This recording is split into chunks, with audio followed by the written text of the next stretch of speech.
So let me just see.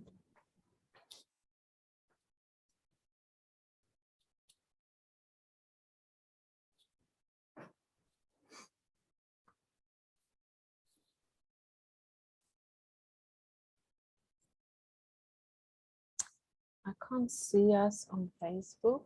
I don't know. It says we're streaming live now on Facebook. So we are here live, hanging out.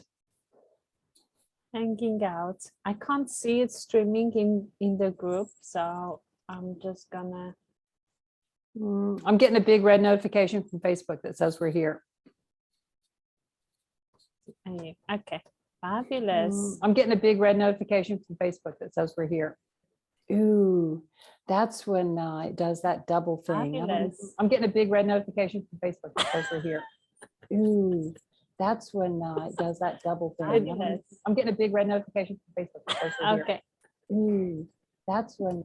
Okay, I'm gonna switch that off because it's just echoing. So Wow, that's so cool. How'd you switch it off? What'd you do to switch it off? I just turned off the web browser. Ooh, you can teach me how to do this. Okay, so if we're live in your group, then they get to see like who we really are. Like this is the real us, right? Like this is like we met a couple of hours ago, right? And I hadn't even taken a shower. So I had to go take a shower and put on makeup. Like, aren't you? I mean, this is what it's like in real life. Exactly. And we're going live and we are allowing ourselves to make mistakes and, just going forward to serve others and to support others. So Kimberly, tell us all, what do you do and how do you unlock the relationships and how do you create new relationships? Wow. Okay. That's a loaded question. I could talk for a long time. No. Okay. First, introduce yourself to the audience. Okay. My name is Kimberly Benjamin Hoodabent, and a mouthful. I am a relationship coach. I work with women, typically high achieving women who are very intelligent and they just can't seem to make their relationships work. And the question that always comes up for them is like, if I'm so smart, what's wrong with me? What's wrong with me? Isn't that a question that we all ask ourselves? If we're not succeeding in something, what's wrong with me? And 90% of our lives can be stellar and perfect. And it's that 10% that we focus on. And so what I work with women to support them to see is that 90% is awesome. And that 10% is just unconscious beliefs that they've had for a long time. We work together to uncover those so that they are 100% and they can reach the ideal, the love that they want in their lives. Beautiful. Okay, you want me to talk more? Okay, so the reason for that, I'll keep expounding. Yeah. I'm checking the chat. Okay, the reason. So if anyone have any relationship questions to ask, yes, please do. Please do hop in on our Zoom or hop in on our live and we'll give you answers in a real time. Yeah, isn't that exciting? That's the part that I love the most. I love doing this. I actually love answering questions like this. Colleen is with us. Hi, Colleen. So Colleen, if you have any questions, feel free to drop them in the chat because I'd love to get to know you, even though I can only see myself and beautiful Edith here. So what is fascinating for me is that it is that 10%, that unconscious 10% of patterning that most of the time was learned like in childhood that we keep repeating. And so that's why even if we break up in a relationship, we do all the things, we study, we read, we go to workshops, we go to seminars, we do all of these different things. We find ourselves like repeating that pattern. We think the guy's different. And so we're so focused on the relationship and on him that we fail to see that we will recreate exactly what it is that we believe because we don't really understand exactly what that is. And my experience all started with, I'm really open about telling people that, I'm in my third marriage. And I had a woman ask me, like, why would I want to take like relationship advice from you if you're in your third marriage? And that's a beautiful question. Why would you? And this is what I can tell you, is because my first husband left me for someone else. So in my mind, not my problem, right? It was all about him. Not true. My second husband, we were married together for 20 years. And I thought I was doing everything. I was reading the books. Oh my gosh, I went to 8 different counselors in 20 years. I went to my pastor. I prayed. I was doing all of these things.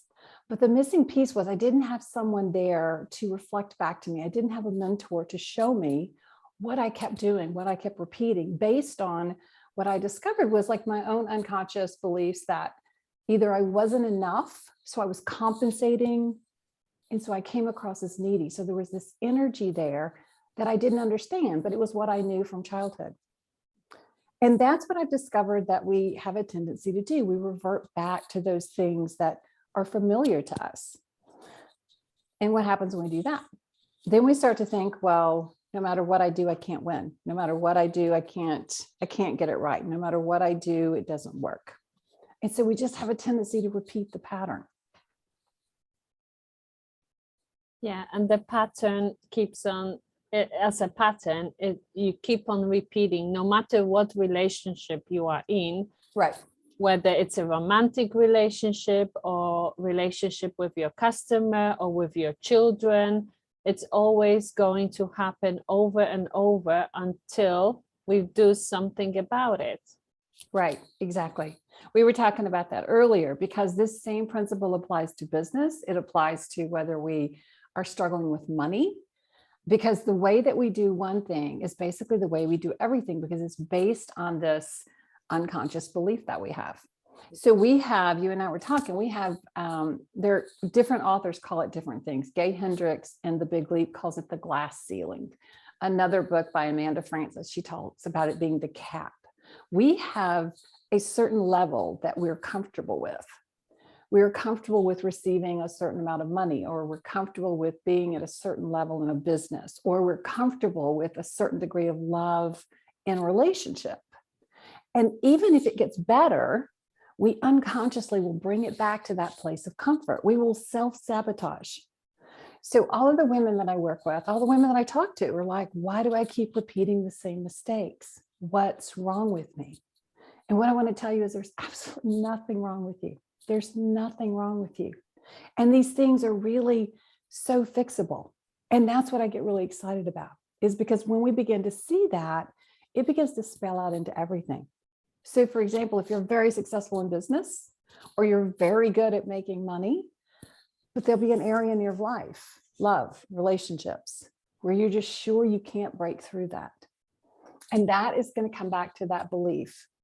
And there are certain types of energy that we take into relationships that are usually a result of what we've tried to accomplish in the business world. So, in business, we get to be really strong. We have to be forceful. We have to be confident. That's a very masculine energy.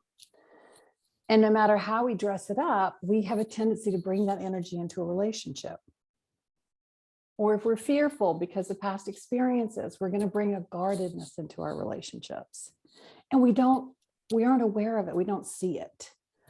In my case, for example, I never had a problem with attracting men. And I jokingly say I've been proposed to 7 times, but my breakdown came after the relationship, into the marriage, when I went back into old patterns of behavior. It's just what we do until we learn. Yeah. But Kimberly, if I keep on repeating the same pattern, how can I see the pattern? How can I see what I'm doing if I don't have somebody, or if I don't know anything about relationships? It's a beautiful question. And it applies, like we were talking about, into your business, into money, into anything. Yeah. The way that we see the patterns is we actually have a mentor. We have a coach. We have someone that is able to feed back to us the things that they see. For example, when I talk to my clients, my goal is to help them see the things about themselves that are stopping them. but it's almost automatic when I'm talking with the woman that I can see like where her relationship is breaking down. And my job is to support her, to mentor her through this process, which really doesn't have to take months. It doesn't even have to take years. It can be a really quick process once you begin to see it, once you see that thing that's blocking you in your relationships. But we can't see it. I heard something just this morning. I was watching a webinar and it was perfect. We can't read the label from inside the bottle. Yeah. We can't see it, which is why we keep repeating it. Yeah. It's that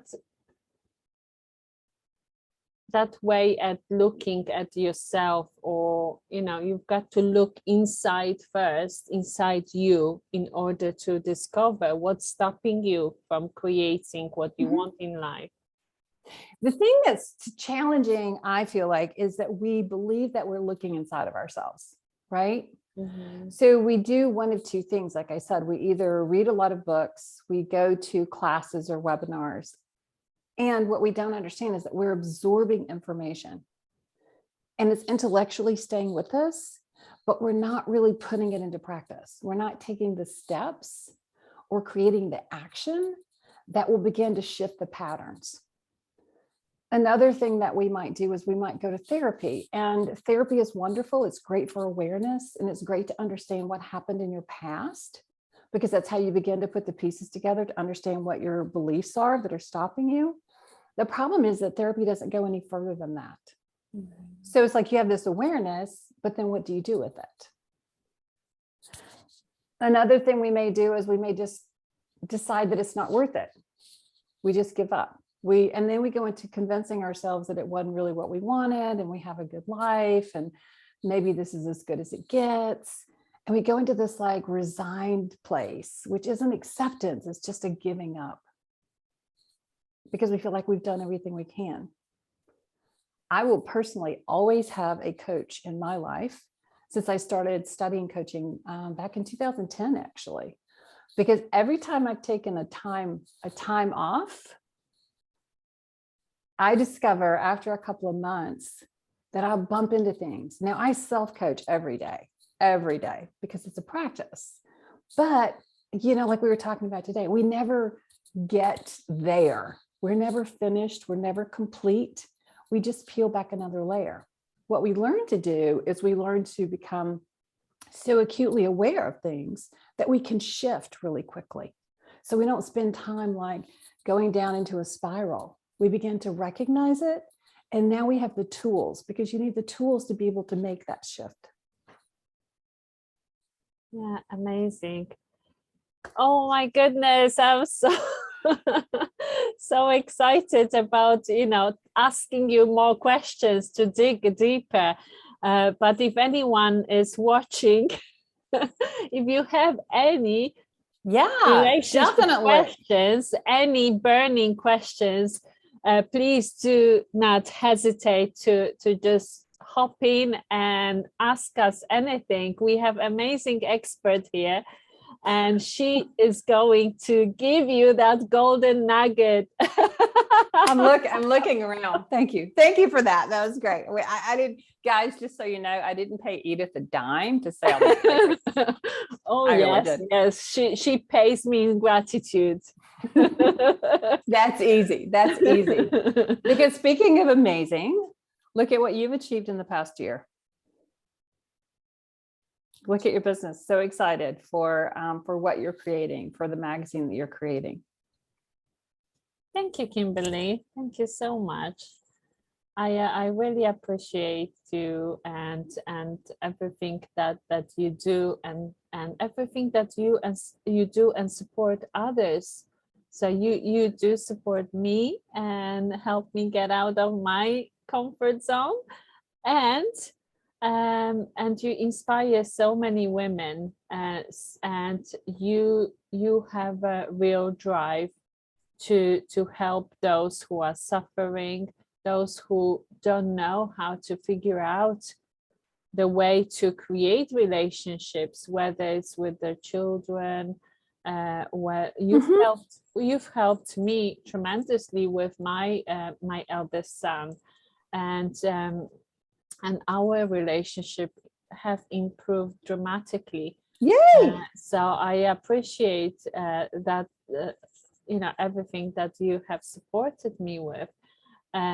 So what is one thing that women struggling, let's say, with getting the perfect husband, or like, I don't know, getting even the perfect date, what is the first thing that they would be looking? Well, this is going to sound so generalized, and it's going to sound so rote, and you hear this a lot. However, the sexiest thing that you can do is to be authentic, genuinely authentic. I have this great story that I won't elaborate on, but at one point in my life, I was in an antique store with my mom, and there was a guy that my mom said was watching us, and I really didn't believe her. And turns out my mom had a real estate badge on. He calls her the next day, asked for my phone number. He called me for 3 weeks. I was really busy at the time, seriously busy. And I kept putting him off. And it wasn't because I was playing games. It's because I was genuinely enjoying my life. Like, I was so busy doing what I was doing.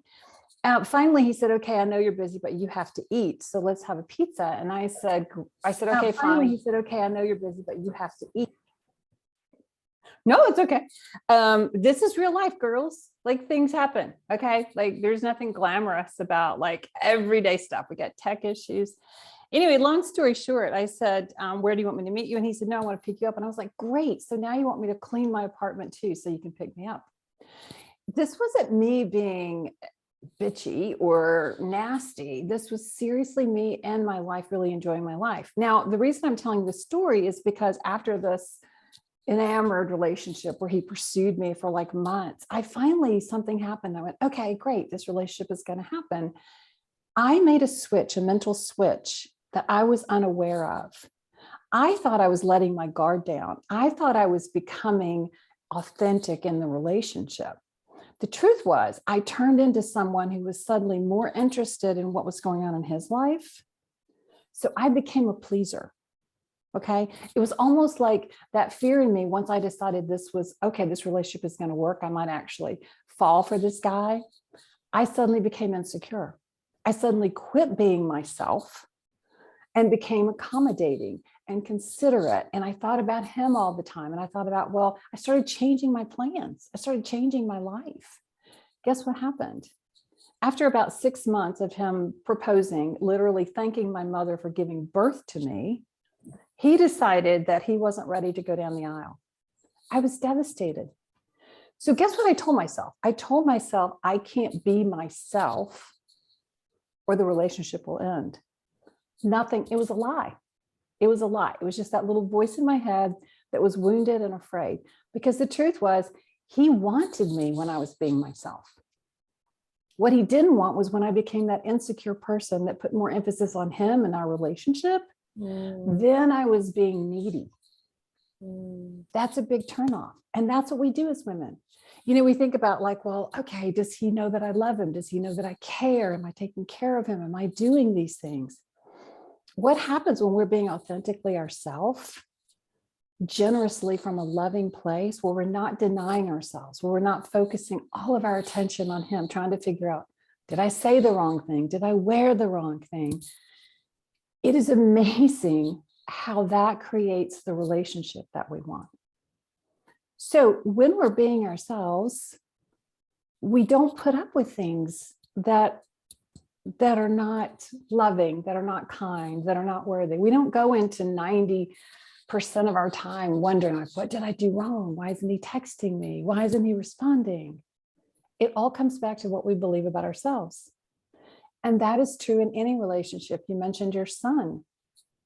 We will struggle in any relationship where the relationship is where we have to be vulnerable. Where we have a fear of risking loss of love.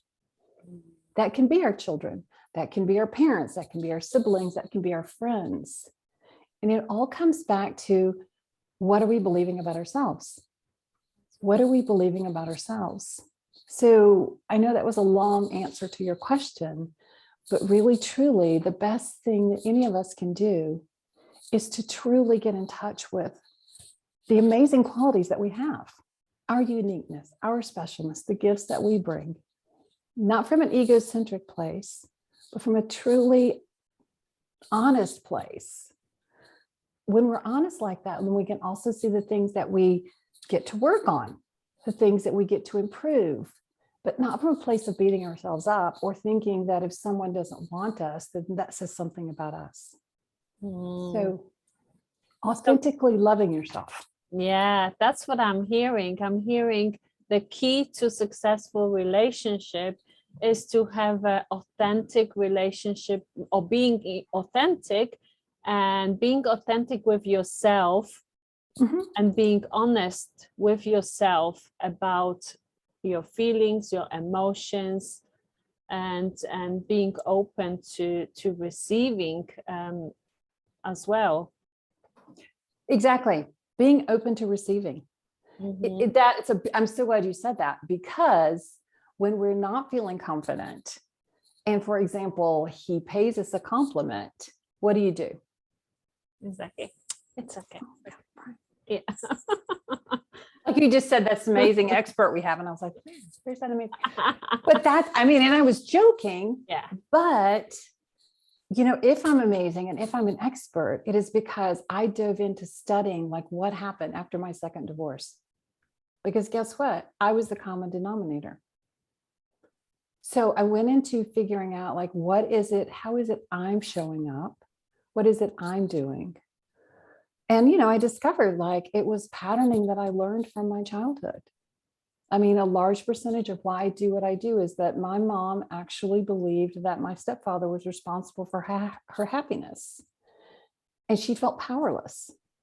And this is what I coach all my clients into, is that we always have a choice. But when we feel like we don't have a choice, we're going to operate from our weaknesses, from our patterning. We're either going to show up and try to control things. We're going to show up like overly powerful. We're going to show up needy. We're going to show up as being fearful we're too much. We're going to compensate. So it's really understanding that we all have these. We all have these voices. We all have these fears. We all have these things going on inside of us. It's okay. You're still fabulous. And the simple fix is just to really get in touch with those voices. And I have some tools and things that I use in my program to help you identify that, to help you shift to those things, to become aware of it. Wonderful. Colleen may have understood, and she says that is it just dating, or is it all about all different kinds of relationship? And we did say that. Yeah, it's really all different kinds of relationships. Actually, Colleen, what I focused on for the last few years was women struggling in marriage. And then I just made this discovery in the last year that 60% of my clients were either going through a divorce or divorcing. And what I understood about that is what happens when you get in touch and understand your value, and you really start healing that relationship with yourself, that goes across the board. So it's all relationships. It is. I'm checking because for some reason I cannot see the other questions. But if you do have, Abigail joined us and Marty is here. Our Marty. Our Marty, yes. And our Abigail. Yes, I love this. I love this support. This is beautiful. Yeah, thank you so much, ladies. If you do have any questions for Kimberly, she's here for another 25 minutes or so. So yeah. Maybe shorter. We didn't. I can talk. I mean, I've got that promoted. I can always talk, but I'm happy to answer questions. So yeah. We do have a schedule about 45 minutes, so maybe less than that. But Abigail says, "Yeah, great to see you, Bob." Thank you. great to be seen. We love the support. Yes. Marty says it was a great story. Oh, which one, Marty? Which one? We lost the track already. So yeah, if you guys have any questions about, I have tons of questions about relationship around my relationship with my son. He's 21 years old and he's like, Mom, you're great, blah, blah, blah. But I want to move far away from you. And I don't want to make any phone calls. I'm fine. I'm alive. That's all he wants me to know. I'm alive. Oh, that's great. And that's perfect because that's part of the process. Because if he were clingy, how would that feel if he was afraid to leave the house? Yeah, he wouldn't feel confident, but he thinks I'm clingy. So he told me one thing one day that it's not funny. I don't know why I'm laughing, but he said, and that's true. That's 100% true. He told me that I would not be happy without having him, or like my happiness depends whether he is like calling me or communicating with me or something like that. What would be your God, this is such a perfect question because this could be applied to relationships. Okay, this could apply to a dating relationship. So think about it. So ask yourself, what do you believe is, what is your interest, your desire when you want him to call you all the time? What's underneath that? First off, let's say that this is his perception. Okay, so he's giving you feedback on how he feels. And what I'm hearing is that he's feeling that you're needy or clingy or whatever. And this is beautiful because it absolutely applies. It could apply to any relationship, to a marriage, to dating, to anything. My intention is not to be clinging on him because I don't want that for him. But what I just want to find out that he's okay. He's fine. I want to find out what he does, whether he goes to school. He says his grades are good. And, he's applying for master's degree from June, but he doesn't have, I wouldn't have everything figured out at his age, but he doesn't know his next steps, where I'm going to live in from September or things like that. So I want to inspire him or, and I want him to start taking those steps. Okay. But I don't know anything about his current life because he's like, no, I'm fine. I'm alive. That's all he wants me to know. Okay. So we had this, and I'm going to bring back a conversation. If it's okay if I bring back some of the conversations we've had, and just touching on. Okay. So since you brought this up, it's really, really fascinating to me. What I heard you say was that he hasn't thought about where he's going to live in September, which is 9 months away. Yeah. For a 21-year-old, that feels like eternity. Okay, because they're going to live forever, right? Yeah. As a parent, we have more concern, and what I'm hearing is that you want to control the situation because his level of accountability isn't comfortable for you. Possibly. And this is beautiful because this is okay. So what do you think is promoting you to want to control it? My mothery thing that I want the best for him, and right. I want him to start thinking about the future. But I totally understand that as a 20 years old, you wouldn't necessarily be thinking of 6 months ahead of time. Okay, so this is so beautiful though, because it's really important. And yes, it is a very different relationship as a mother because you're responsible for him. So you're You're paying his living expenses, you're paying his college, you're paying his housing, you're paying all of those things, right? Yeah. So how do you imagine you might foster more independence with him? Like if you're paying for these things so in other words, as a parent, when you're paying for their living expenses, from my perspective, they have a choice. They either become an independent adult individual, or there are certain guidelines that they get to adhere to that come along with the perks and benefits of being supported. So what I'm hearing is that he wants complete autonomy to make all of his decisions. He just wants you to keep sending the money. Yeah, that wouldn't feel good to me personally. I would feel taken advantage of. Mm-hmm. So I can understand that you want to hear like how he's progressing and things like that. So but in a relationship, the way it gets really fragile is because if you have a fear that you're going to push him away. So how could you foster independence for him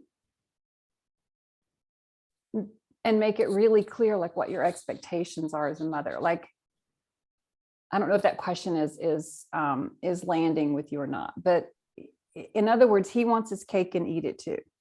What is it that you want? Because I'm not hearing, what I'm hearing is you want him to do something, which never works in a relationship. No, I get to inspire him and ask him, being curious about him, what he wants to do in his life, and what are his next steps. Okay, so if you take the focus off of him, Mm-hmm. it's off of him. What is it that you want? What do you want in this relationship? Improved communication. Okay. Is that all? Because what I heard was you also want some validation or reassurance as a mom. Mm-hmm. Mm-hmm. Which is also normal. It's what we do in all relationships, right? Yeah, of course. I would like to receive, his love and Yeah, of his course. attention. So yeah, I don't know how I would be able to generate that kind of urgency for him to start moving things forward. Okay. Well, so it gets back to being really, really clear on what it is that you want. Mm-hmm. So if what you want is to inspire him, there are ways that you can inspire him. If what you want is communication and validation of his love, which is very, very normal. We all want to know that the people we love us in return. But we that's where we get to be really authentic and vulnerable and honest. And we get to share. Like, how would it feel if you shared with him? Like, wow, I'm hearing you say that you don't need this, but what if I do need this? What feels comfortable for you? What feels comfortable for you? If I promise not to call you, when could I count on you calling me? What's a comfort level for you? Because a relationship works both ways. Yeah. So what I hear is when you talk to him, you're talking about you're wanting the best for him and you're wanting to support him. And so this is what we do. This is beautiful because this is exactly what we do in relationship, in an intimate relationship. We start talking about what's best for us and how you can do this. And what we're doing is we're hiding. Instead of really authentically saying, well, yeah, you know what? That doesn't work for me. I tell you what, how about if I just cut off the finances until you decide you want to have a relationship with me? Now, that's extreme. I'm being a smart ass. But the truth is, like, he's saying, no, mom, just send the money and leave me alone. Well, does that work for you? No. Okay. So you get to talk about what works for you. That's what I mean about being authentic and honest. And it's scary because we get to show up and ask for what we want. Thank you so much, Kim. And also, Abigail says that is giving her a good context for her relationship with her mom. So it works. Yeah. Both ways. Yeah. It works both ways. Thank you very much, Abigail. Yeah. Thanks, Abigail. Yeah. Can you copy and paste by any chance your questions? For some reason, the question you asked previously, I wanted to ask Kim, and for some reason, I cannot see it on Facebook. So would you mind just copying and pasting again? Unless I could see it on my phone. So yeah, you already helping helping to change other people's lives. Yeah, I'm trying to, Abigail. But it's fascinating because we are all unique, wonderfully created is my belief. Like there are no two of us that are alike. We all have special gifts and talents, and the world will suffer if we don't bring them to the world. And at the same time, very often the things that challenge us or stop us are universal.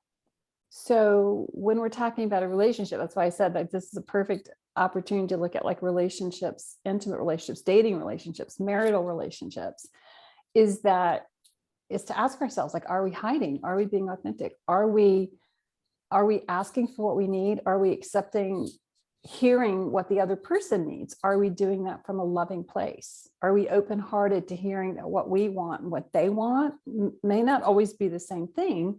And where can we find the middle ground? Where can we find the compromise? Yeah.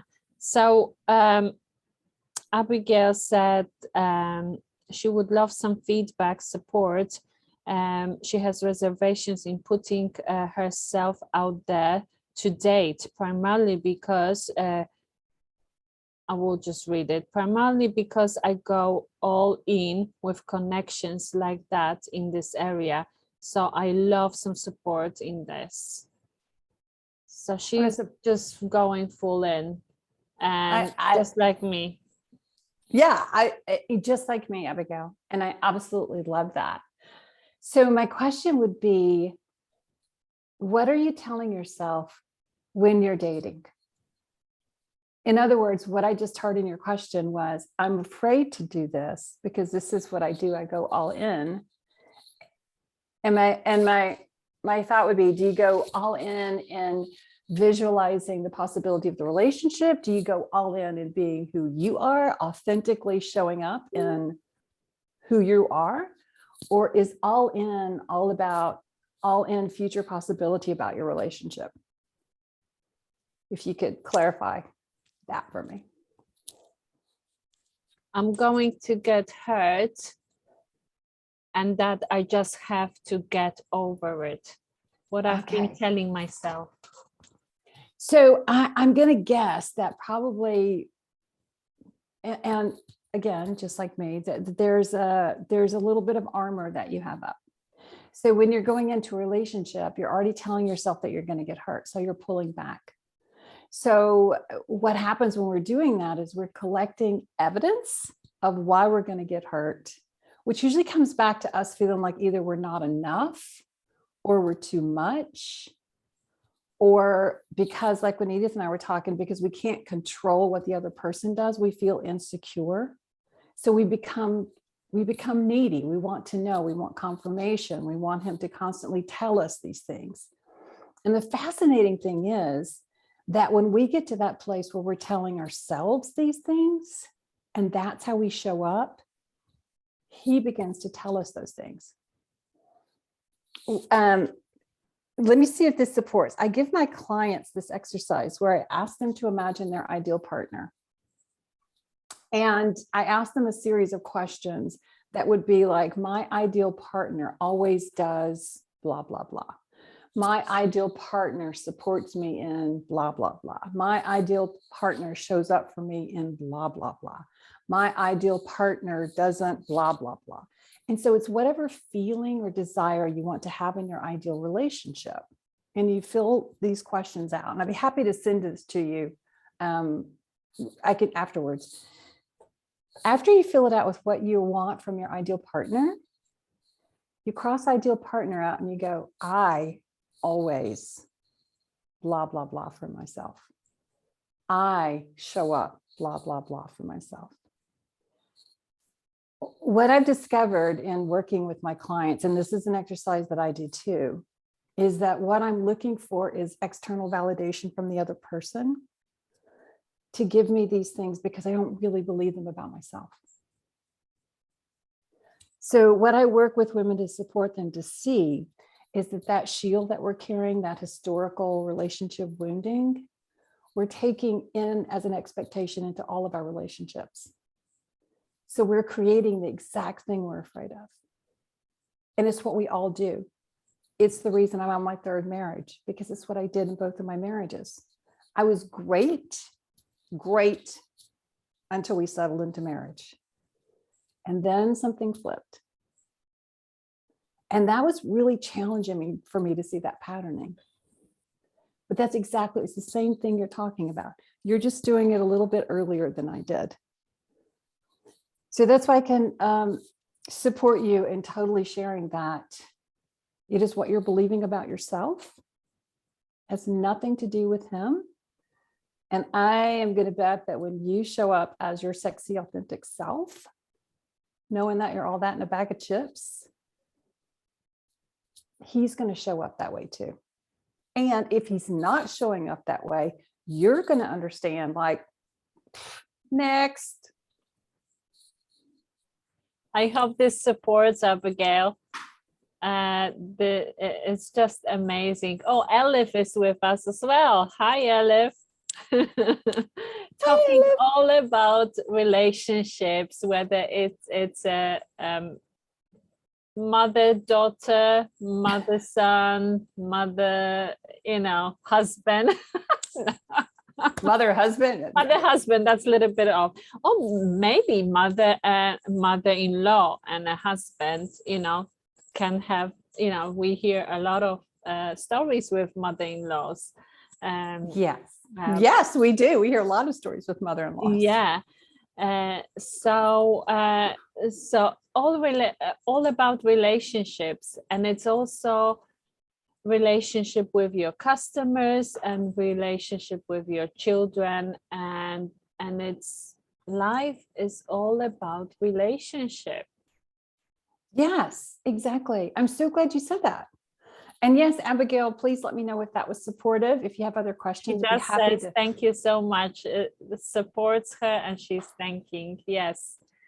And you are here also to support those who need additional support. And you have something really exciting going on. So can you share with the audience? Thank you. I was like, I am. Yeah, I was sort of reeling through my mind because, I'm a new grandmother. I'm a new grandmother. She's so amazing. And I'm going to the States because I live in France, and I'm going to the States for the first time in 2 years, and I get to meet her, and I'm so excited. So when you say exciting, that's the first thing that comes to my mind is baby Blakely and going to the States. So yeah, I'm actually doing a really impromptu thrown together challenge that's going to start this Sunday. And I'm saying that as a preface because I was talking to some of the women in my Facebook group and some of my clients, and I asked them some questions because the same question kept coming up all the time. And it had a lot to do with boundaries and basically what we're talking about, which is being authentic, like really being true to yourself, like the concept that it's either me taking care of me, or I can't be in a relationship because I can't take care of me. And so this is beautiful. It really rings home for me. So I'm doing this challenge called Liberate Your Dreams, Rediscover You. And basically I have to look at this because I truly just kind of pulled this together from a poll. 7 days to creating vision, boundaries, confidence, and joy. And it's really all about understanding boundaries. Me and my wife, boundaries are designed to create connection, not protection. So if we're creating boundaries from a place of fear or anger or resentment, they're never going to work. They're never going to work. And what happens is if we're in a relationship and we've asked somebody to do something repeatedly and they haven't done it, what are you telling yourself? I'm not getting through them. I'm not powerful enough. They're not hearing me. I've got to try harder. I'm not enough. I'm not enough, or they don't care. Or they don't care. Yeah. And so we go into that place, and it goes right back to that energy I was just talking to Abigail about. So now we are now taking an expectation in, they don't love me, they don't respect me, they don't hear me. And either we're thinking one of two schools. We're thinking either I've got to change who I am and I need to be more attentive and loving and kind, or we get angry and we're like, well, I just have to tell him what to do. And it depends on where our wounding is, because we're going to pick one of those two things as a protection. So that's kind of what this challenge is about when we really flip that focus and we really get clear, like I was just asking you about with your son.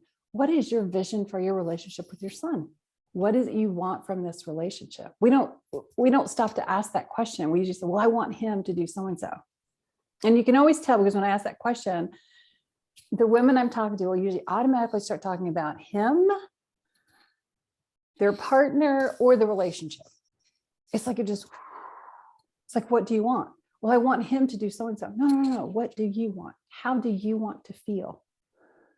Well, I want, no. It's not contingent on what happens outside of here. It's really contingent on how you value yourself, how you're showing up, who you're being, and secretly deep down inside, whether we want to admit it or not, we're telling ourselves, I'm not worth loving because they aren't doing what I ask.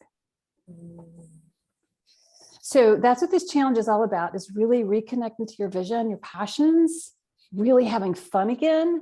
We're going to dance. I'm going to do a little meditation. It's really going to be just 7 days of Facebook Lives. It's going to be totally just me, like off the cuff, sharing 7 different lessons with you, how to create boundaries and how to be heard.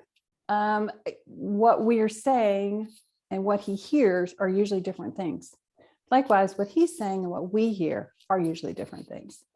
So I'm going to explain that a little bit, and the energy that comes up between men and women and how we get all blocked up. So I guess I should say, like, I can send something. Beautiful. Post it about how you guys can join the challenge. It's really, really easy. You can it's in my Facebook group, and you just get to come every day for 7 days. There's going to be some written work to do, and I'm going to be live every day. And I just really want to share these things with guys because they keeps coming up. Yeah, it's amazing. Tell us one reason that it would be really amazing to participate in the challenge. It's a little bit different than other challenges in that I'm really asking people to show up and really share their insights. And so the motivation to show up in this challenge is if you have never successfully been able to create boundaries in a relationship, if you have always believed that it was hopeless, then I'm going to show you 5 easy tools that are going to really blow those concepts out of the water, and you will have the opportunity to apply those and really spot on apply them, and you will see a huge difference in the way that you're seeing things. And I think it's going to it'll be really eye-opening if you've never done any of this kind of work, and if you have, it's going to be really reinforcing because I'm going to tell it from a little bit different angle. So. And what made you choose the topics? Based on a poll that I did with my clients and with the women in my group, I gave them some options. And I realized, I was putting together a challenge for the new year, and I kept talking about it. And I really wasn't getting very much interest or feedback. And it hit me. This is another thing we do in relationships. We come up with the concept of what's wrong and what needs to be fixed.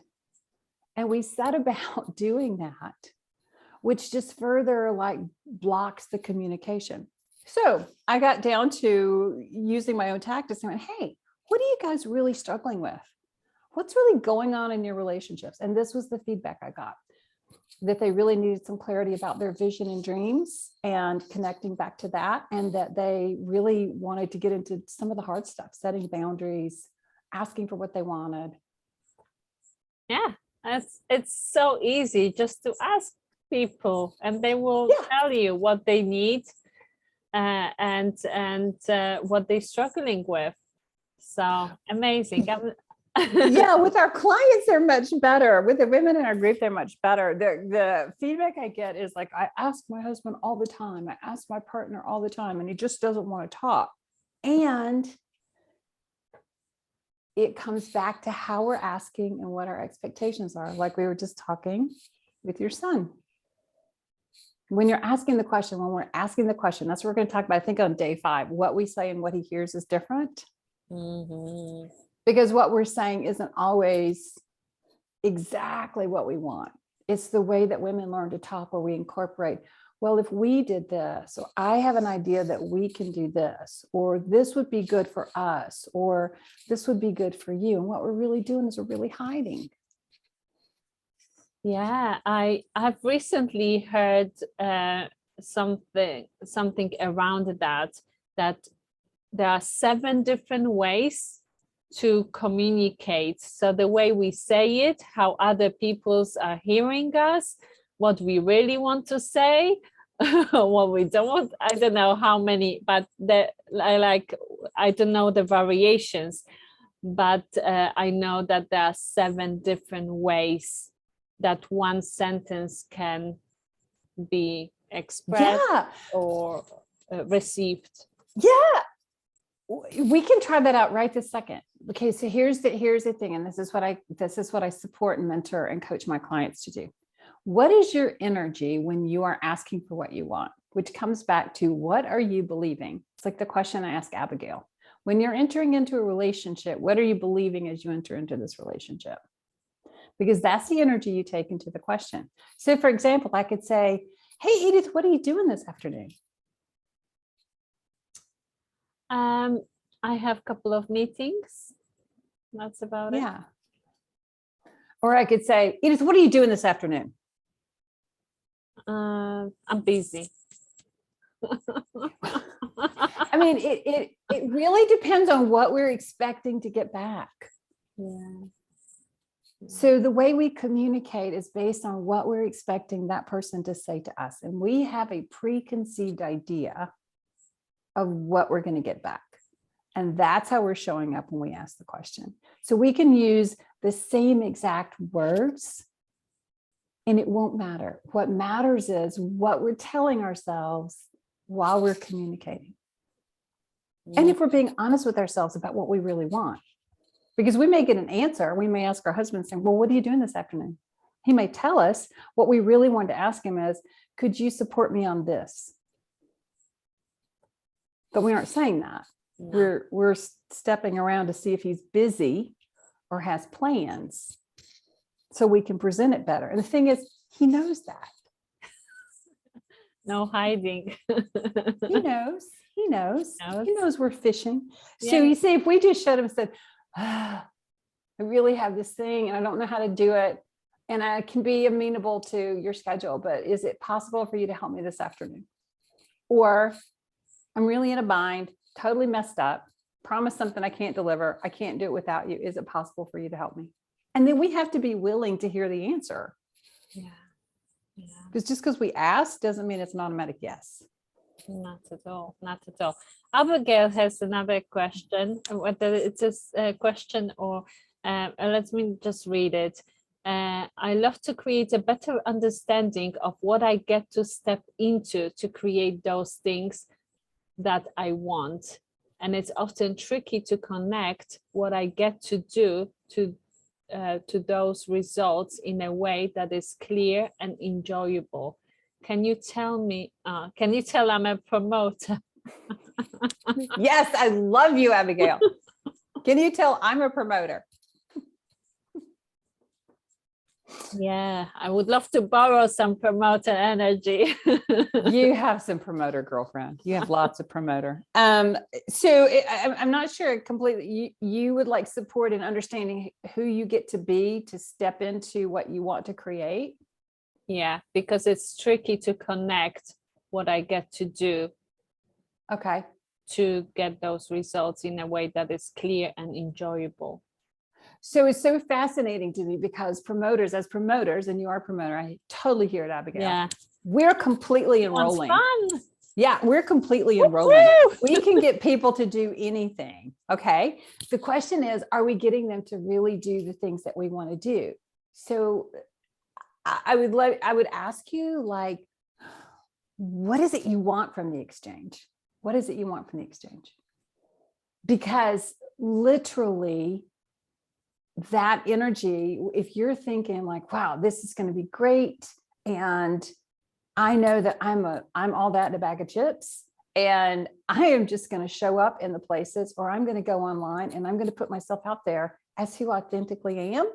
And the good ones are going to bite, and the bad ones, thank you, Lord, they don't. It's that energy. And yeah, that fear is going to come up like, okay, what do I do with this? I've been hurt in the past. And it comes back to that question that you've heard before. We talk about, okay, what do I choose to believe about myself? And I kind of have a little formula where we work through some things where you really learn to love yourself more, so that you get to show up in a place where it really is all about you and loving you. And I know that you are fabulous and you have amazing things to give and are more than worthy of love.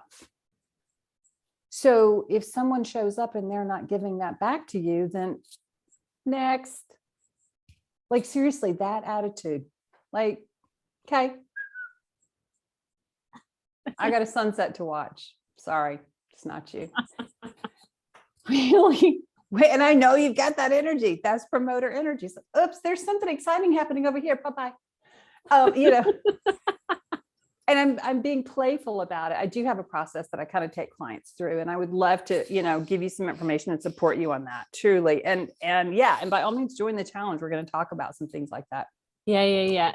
Abigail said also supporting creating more enjoyment to the process of creating what I get to, not just look forward to the high of the results, enjoyment of the journey. Yeah, because that's what promoters want. They want fun, excitement, and they might miss a detail or or communicating with others, but we get to step into those. Yeah, like Abigail, what are top 3 things that you enjoy doing? Top 3 things you enjoy doing. I know COVID has put a kibosh on a lot of this, but the top 3 things you enjoy doing those things that put you into your natural promoter energy, that give you that natural adrenaline, that energy, you will attract the right men in that energy that find you fascinating. It's like, that whole idea, like we have all these contrivances. Well, we need to go where they are. Well, is that how you want to spend your life, going where they are? Like doing what they want to do? Like, I get to share, like my husband said to me something on Saturday. He wanted to take the dog to the woods. He's always wanted to take the dog to the woods. He said something to me on Saturday. He says, I don't know what boots you're going to wear. I'm like, what? He's like, yeah, you can wear the blue boots. I'm like, what? He said, when we go to the woods tomorrow. I said, no, let's understand each other. Me and my blue boots are not going to the woods. I cannot think of anything less I would rather do. Now, I didn't used to say this in my marriages. I would be like, well, and I would try to find all these ways of like, and the truth is, I don't want to go to the woods. Blue boots or not. My blue boots are staying home. Okay. It's really, truly that place. And we're in that place. And when we're in that place, it's amazing how much better it's received. Like, okay. Next day I said, you going to the woods? Nah. He wanted me to go to the woods. He didn't ask me to go to the woods. I would have had to tell him no in a nicer way. But that's kind of what it comes down to. Great. So last thing, Abigail answered, experiencing life, experiencing worlds through storytelling and physical activities that allow me to move really fast. Ooh, so rollerblading, for example. I can imagine you would attract some really interesting men rollerblading. Ooh, interesting. I want to see you, Abigail, rollerblading. Yeah, I want pictures of this. Yes. Yes. Okay. And can you tell, you said 25 minutes, my total promoter energy went into way over 25 minutes. Yes. So we are here to support. And Kimberly, reach out to Kimberly if you have any questions, and please do join the challenge. And it starts on Sunday. Starts on Sunday. Sunday, This 29th. Yeah, Sunday the 29th. All the details are in my Facebook group, and I'll be happy to send those to I you. cannot wait to join your challenge. I'm so excited. You are true inspiration. I will. Thank you. Thank you for are your blessed. generosity. Thank you for asking me. It was a true pleasure. It was a true pleasure. I enjoyed it. Amazing. Bye, everyone. Bye, Kimberly.